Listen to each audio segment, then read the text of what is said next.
Thank you to Squarespace for sponsoring today's video. From websites and online stores, Squarespace is the all-in-one platform to build a beautiful online presence. Hello friends, I hope that you've been well. In today's video, I am going to be answering your questions all about acrylic wash. Since on this channel, I have made quite a number of videos regarding acrylic wash, but I ran out of ideas, honestly, about what to talk about in this particular video. So I just went over to Instagram, asked you for some questions, and that's what the voiceover is going to be today. So I definitely think that the questions pretty much hit most of the things that people would need to know if you're a beginner with acrylic wash or if you're struggling with it. And I do want to make a note that I am only using acrylic wash in a very particular way. It's, everyone is going to approach acrylic wash or any given medium differently. This is definitely not the only way to use acrylic wash. There's so many artists who use it in wonderful different ways, but all of my answers are just based off my own experience and the type of artist that I am.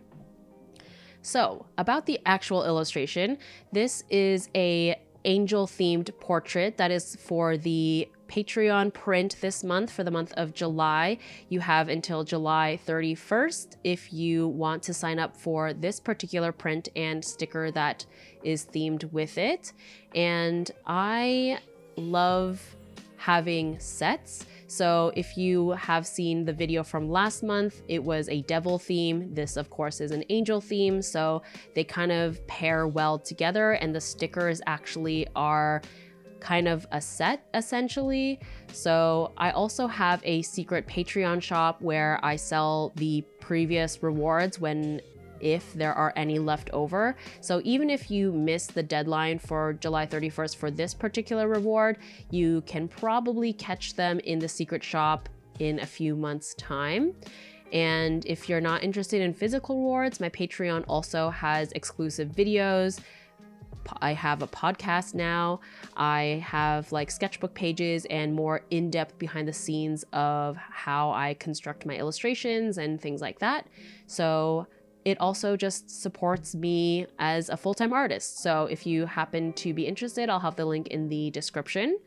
But anyways, as always, all of the art supplies that I'm using in today's video will be listed in the description with links, with the exception of the paintbrushes in this video, because the paintbrushes are a work in progress. Wink, wink, wink, wink. But all of my other art supplies will be linked in the description if you're interested. But before we get into the questions, I just want to take a moment to thank today's sponsor. Prior to using Squarespace, I really struggled with upkeeping having my own portfolio website because I just hated learning how to use a new platform. But now that I've been using Squarespace for the past few years, it's so intuitive to use and it's way easier to just upload and update new things to my gallery. Here you can see that these are all different sized and different ratio images, but thanks to Squarespace's automatic image scaling, everything is neatly laid out and everything looks beautiful without me having to do anything. And here you can see my Patreon secret shop is here as well. And so I just love how flexible the platform is. If you are interested in launching your own website, head over to squarespace.com for a free trial. And when you're ready to launch, go to squarespace.com/imawonder for 10% off your first purchase of a website or domain. Okay, now on to the actual questions. First question we have is, how/when did you get started with this medium? So a regular gouache was the first experience that I had, and that would have been in college. I went to Sheridan for Art Fundamentals first, which was basically what it sounds like. It was a one-year program that allowed you to explore multitudes of different kind of art avenues to figure out what kind of career path you wanted to have, as well as build a portfolio. And in my 2D design/illustration course, I think it was called, we used regular gouache in a much different way. It was definitely in a much more traditional, classic graphic design manner. So very graphic, really flat colors. And then I think in terms of acrylic gouache, I think I would have started using it after college when I started working at another art supply store. So that would have been 2014, 2015-ish, I think. So I've been using this medium for a while. Is it too hard to use for beginners, or should I start with other mediums first? This is a tricky question just because I think that everyone's preference or everyone's experience is going to be different, which will definitely affect how well you adapt to certain mediums. I do think that paint in general is a little bit more of an intimidating medium just because there's just more factors to deal with as opposed to pencils or colored pencils. Because with paints, you have to think about the brushes, the paper you're using, mixing your own colors, the consistency of the paint. So, you know, a lot of color theory has to come into play when you're mixing your own colors. So there's just a lot of more elements and variables to think about. But I do think that there's a lot of freedom in using paints because you're able to mix your own colors to exactly what you want them to be, as opposed to something like markers where you are limited to the colors that you have and how you can layer them, and there's only so many times you can layer markers. So I would say that if you're really interested in gouache, then definitely go for it, but just start out with maybe a handful of like tubes and before you invest in like dozens of colors. What are the biggest differences between acrylic gouache and regular gouache? So regular gouache is water activatable. So it's something that when it dries, whether it's in a palette or on the paper, if you add enough water to it, it will reactivate and you can keep using it or keep moving it around. Whereas acrylic gouache is permanent as soon as it's dry, so it will not budge, which both has their pros and cons. I have found that in the end, I think I do prefer acrylic gouache for just the way that I like to paint and the type of process that I have. But I do like using both, and I have both. But again, it really is dependent on the type of art that you make and the type of like ways that you paint. Does your process differ with acrylic and regular? It does. So because regular gouache is water soluble because it moves around, I have to be a lot more delicate or careful when I'm layering my paints because it can shift or move the paint underneath it if I'm too rough with it. Whereas with acrylic gouache, as soon as that layer underneath is dry, it's pretty tough to move it around. Like you have to use a lot of scrubbing and a lot of water to lift anything up. I've yet to really experience much of that. So I definitely think that there's a lot more interesting techniques that I can do with acrylic gouache because of the permanence of it. So you'll see kind of throughout the process of this painting that, I mean, it might be hard to tell because of the how sped up it is and how the way that it's edited, but a lot of the times I'm kind of using like a wet, clean paintbrush to like blend the colors, which I'll describe a little bit more in detail when those questions come up. But that's something that I technically can do with regular gouache, but I have to be way more careful because it's a lot easier to disturb the layers underneath. So I definitely think that I have more flexibility with acrylic gouache. Do you think it's easier to paint with acrylic rather than normal gouache, or maybe easier than watercolors? So like I was just mentioning before, there's definitely pros and cons to both mediums. I personally find acrylic gouache has a lot more flexibility, but the downside of it is that it will dry down permanently in your palette as well, unless you have a stay wet palette or like a wet palette like I have here, which is something that I recently have started using, which I absolutely love. I actually dedicated an entire video to it last month where I discussed why I love this wet palette so much, because it keeps the acrylic gouache paints wet for a very, very long period of time, as opposed to using a plastic or ceramic palette, because your time with the paint is so much more limited because it will dry down and then you can't use the paints again. So I absolutely love having a wet palette, and I highly, highly recommend it if you're someone who is going to be doing a lot of acrylic gouache painting. It also works for regular acrylics as well.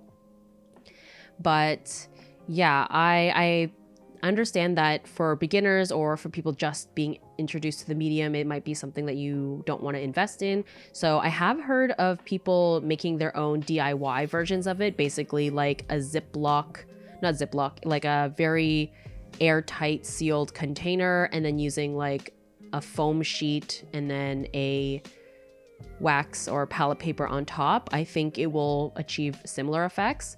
So anyway, I highly recommend it, of some kind of stay wet palette. I was using a ceramic palette for many, many years, and that definitely still worked. It's a lot easier to clean, but again, the paints will only stay wet for a certain amount of time regardless. And then when it comes to whether gouache is easier than watercolors, I do think it's more forgiving. They are very, very different mediums though. So I can't really say if gouache is definitely going to be easier than watercolors. But the reason why I say more forgiving is because with watercolors, it's a transparent medium and you are really relying on just like very delicate thin layers to build up the value. If you go too dark, you can't really go back because it's a transparent medium. Whereas with gouache, whether it be regular or acrylic, you can go super dark and then you can layer light colors on top of it because it's opaque. So I find with watercolors, if you make a mistake, it's a lot harder to fix, whereas gouache, I find it is easier to fix. So that's something to keep in mind. How do you choose your color palette? I often choose my color palettes digitally, so I actually often will do a sketch on Procreate using my iPad, and then I will also plan my colors there. The colors are always going to be different. It's hard to replicate your digital version into a traditional version, but I find that it allows me to, color pick and explore different color options a lot faster and easier than if I would to do it traditionally. So yeah, with this one, like I was mentioning earlier, my devil illustration from last month had purple hair, and so I ended up deciding to incorporate purple into this illustration as well. And because she is supposed to be angel themed, I wanted to keep a lot of pastels in there, but I found that I needed some contrast, so that's why her hair is dark, just to give it some levels of different values. So that was kind of how I mapped out the color palette for this. What type of paper is best to use for acrylic gouache? I recommend a watercolor paper. I find that gouache, you can kind of get away with not necessarily having to go for the heaviest. I personally often use a 140 pound just because that's mostly what I have, but you can definitely get away with a 90 pound or even a mixed media paper. But basically you just want something a little bit heavier weight that can handle wet media. What's your favorite and least favorite color palette to work with? My favorite definitely, I think, is going to be a combination of pink, purple, blue. That's like a very, very common fallback color palette for me. And then when it comes to least favorite color palette, definitely going to be grayscale. That's something that I just really just don't gravitate or have any interest for. I am definitely a big lover of color. What are your must-have colors? Top 5. This is very hard, but I think if I were to build a gouache palette from scratch, it would probably consist of course, a white, a magenta, probably a Naples yellow or like a mid yellow, probably maybe like a cyan like a light blue, and then an ultramarine blue, I think would be my palette if I had to pick 5 to start with. Brand of brushes you use and how much time in minutes do you have to blend colors. For brands, I'm not particularly loyal, but I often use Craftimo, Princeton Snap brushes, as well as Zen Royal and Langnickel. I always link what I'm using in the description. Today, of course, is an exception because I'm testing out some brushes that are a work in progress. But yeah, I would say go for a synthetic paintbrush that has a little bit of like a snap to it, like nothing super soft, but definitely not super coarse either. And then how many minutes do I have to blend colors? That is absolutely impossible for me to know. I'm definitely not someone who approaches art in like a very technical or scientific way. It's definitely just by feel and trial and error, a lot of trial and error. So unfortunately, I'm not able to answer that question for you, but honestly, it just really comes down to the experience that you have with the medium, and you'll get a feel for it as you go. Do you work from light to dark or dark to light colors first? As you can see, I kind of go back and forth a lot.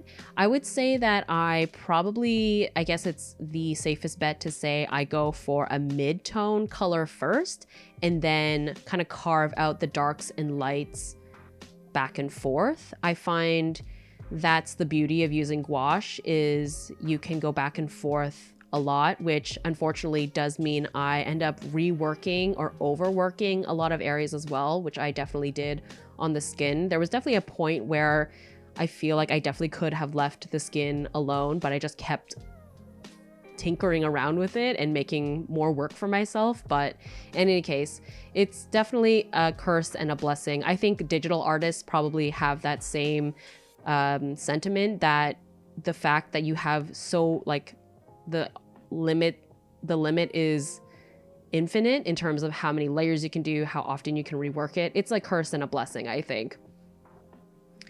How do you not freak out when the sketch starts to disappear? This is definitely something that I do struggle with. I always find that I prefer the sketch that I originally started out with versus what I end up with in the end, just because it changes so much. But the thing that helps me is, like I said, I always have a sketch on my iPad that I originally did, so I will try to refer back to it if I can. If you are sketching directly on the paper, just take a photo of it beforehand so that you have some kind of reference point for what it originally looked like. And also, I do sometimes with a pencil or with the paint, I try to kind of put the sketch back in a little bit if I can, especially with like the facial features. But again, and it's kind of inevitable since it's an opaque medium. Do you have to mix it with water to get the right consistency, like with jelly gouache? Yes. I definitely, as you probably seen, I use a lot of water in my paint mixtures with acrylic gouache. You technically don't have to, but I find that it's too dry and too thick for my liking. Since I like to paint with a lot of layers, I like it to be kind of buttery and smooth. So I definitely use a lot of water when I use acrylic gouache. How can we get a smooth layer of gouache? I've been practicing, but I keep seeing brush strokes. So like I said, yeah, the adding water definitely will help the gouache kind of glide across the paper a lot easier. And I also find that using either a flat or a filbert brush helps as well, because it's a flatter, wider paintbrush, so it will kind of get better coverage, and you won't see brush strokes quite as much as you would with a round brush. I'd love to hear how you blend/plan your colors. That aspect of gouache frustrates me. So yes, definitely I'll plan my colors roughly with Procreate and then try to recreate them as best I can with the gouache. And then with blending colors, there's a couple of different methods. I go into detail about this in previous acrylic gouache process videos, but basically you can see how a lot of the times I have my colors pre-mixed on the side already, and then either I'll use the same brush or two paintbrushes and I'll kind of lay down 2 or 3 colors next to each other and like pretty roughly, and then I will use a clean wet paintbrush to literally scrub and blend the colors together. And it's kind of like a wet on wet technique that happens, and that's how you kind of get a more seamless gradient. Does scrubbing while blending thin out the paint too much? There definitely can be a limit to it. Earlier, I've now fixed it in the video, but I did actually over saturate and scrub too harshly on her face, like around the cheek area, because I was just being impatient and the paint was still damp or wet, and I just was like kind of going at it too aggressively. So there definitely can be a limit to it, but again, it's because it's an opaque medium, you just got to let it completely dry, and then you can go over it again with some paints if you find that you've, you know, scrubbed a little bit too harshly. And if you're impatient like me, you can use a hair blow dryer to speed up the drying time. What's the easiest versus most challenging when you work with this medium?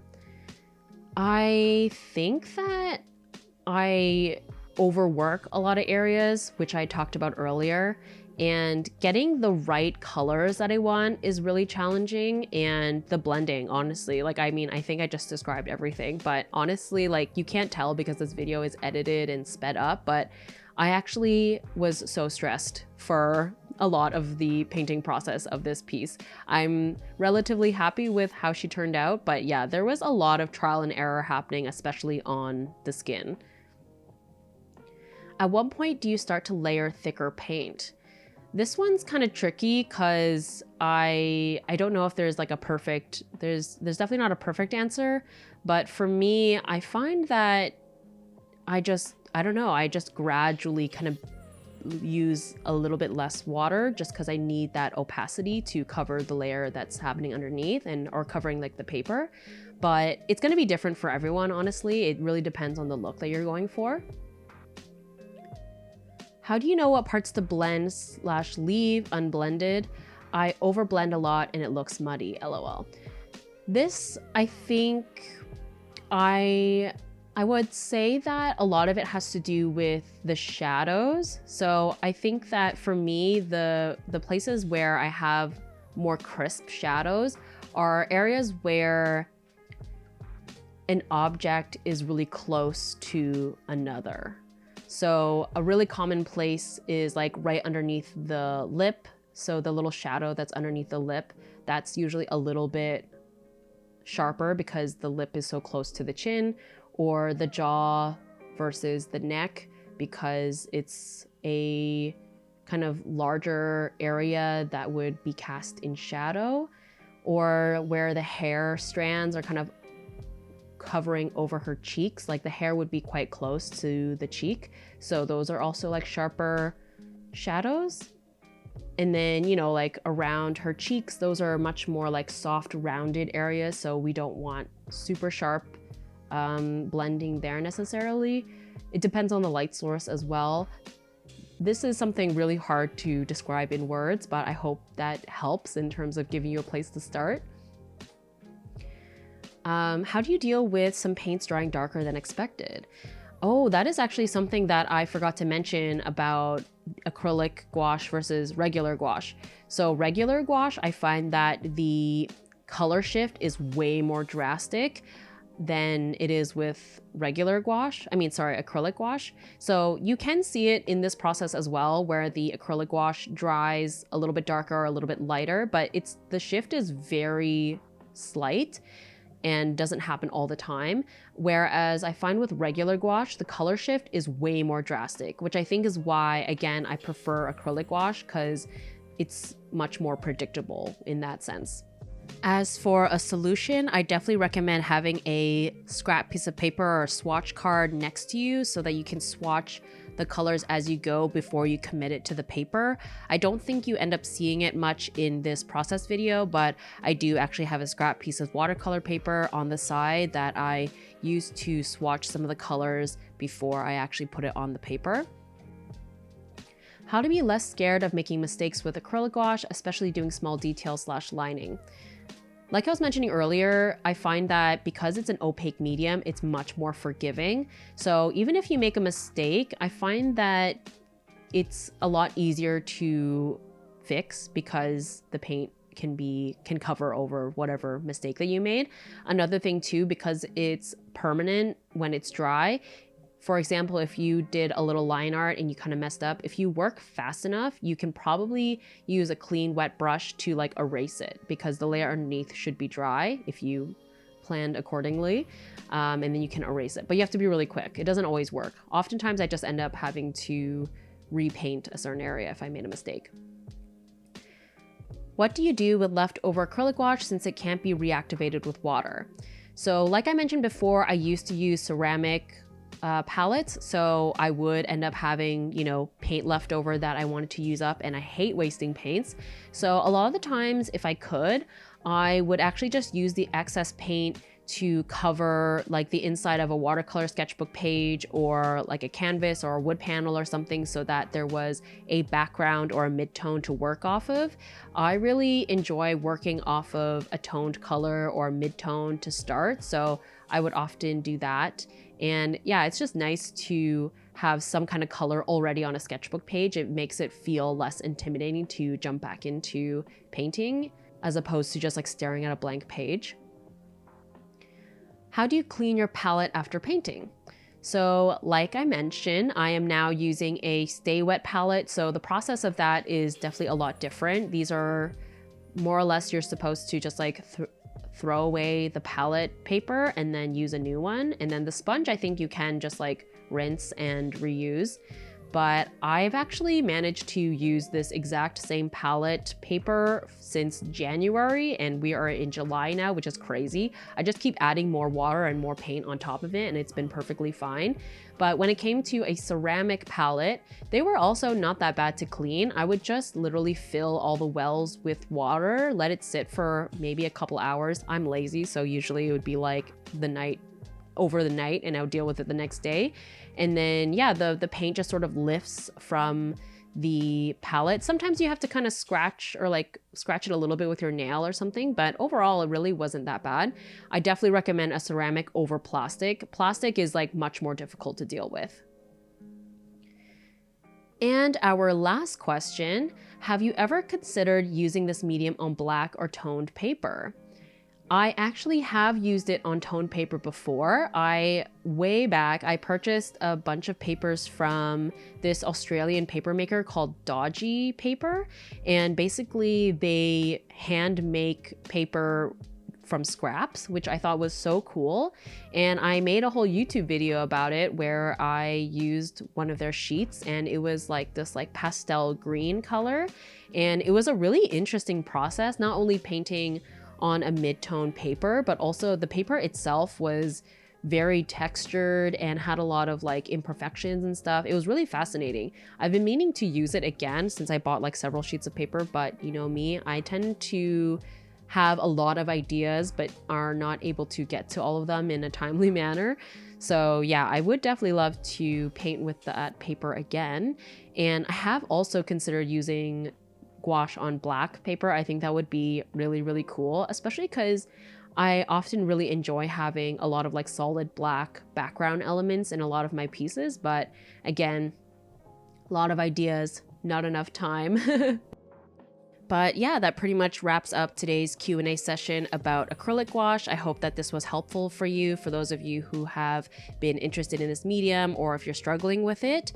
And I will have a link to a playlist that I've made with all of my other gouache videos in the description or the pinned comment, because I definitely have a lot of process in-depth videos that will be really helpful for for those of you who are interested in this medium and my process. And again, this is the July Patreon print. You have until July 31st to sign up to receive her in the mail, as well as the matching sticker that goes along with her. And I will have all of my social media links in the description down below. I really appreciate any and all support that y'all give me. It makes my absolute world. And yeah, I hope to see you in the next one. I hope you have an amazing day or evening wherever you're at.